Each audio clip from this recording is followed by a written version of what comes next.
Average student loan debt has been growing steadily over the last 2 decades, tripling since 1993. In 1993, about half of those with bachelor degrees graduated with $10,000 in debt. This year, more than two-thirds of college graduates graduated with debt, and their average debt was about $35,000.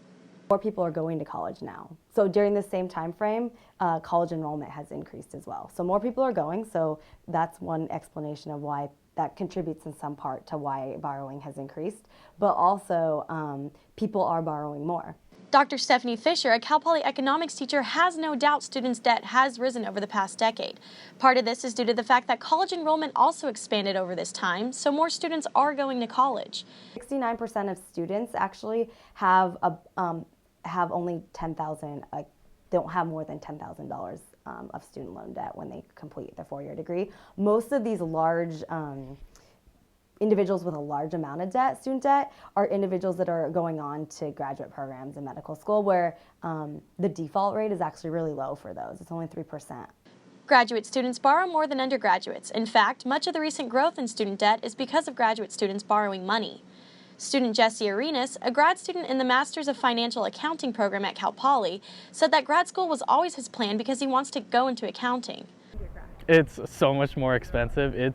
My program is a one-year program, and it's over $20,000 just for this 1 year. So I had to take out a pretty big loan just to cover some of the cost. Like, I'm splitting the cost with some of the money I earned working over the summer and between loans, but it's still a substantial loan. And in order to keep up with the cost of college, students are borrowing more and more.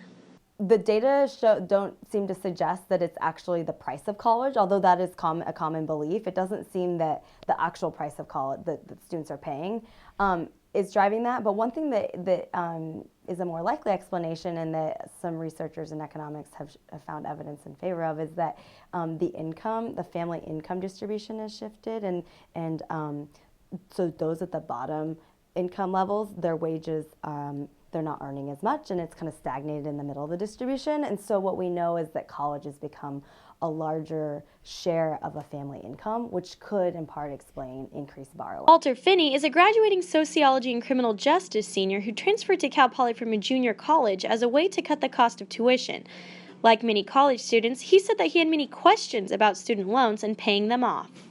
How I'd pay them off if I wouldn't be able to get a job that would require my education. So if I just had to go into a minimum wage job, how would I be able to pay it off? Because it's not really feasible to live on your own and pay off student debts while you have all these other debts on top of your student loans. Fisher said that in order to combat the spike in student loan debt, she would like to see the federal government help students more by structuring loans according to their future salaries.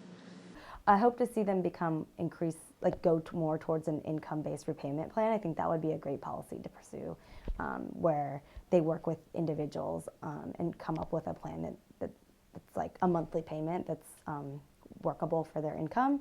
And this might mean spreading it over more than the sort of 10-year repayment period. So maybe they spread it over 20 years.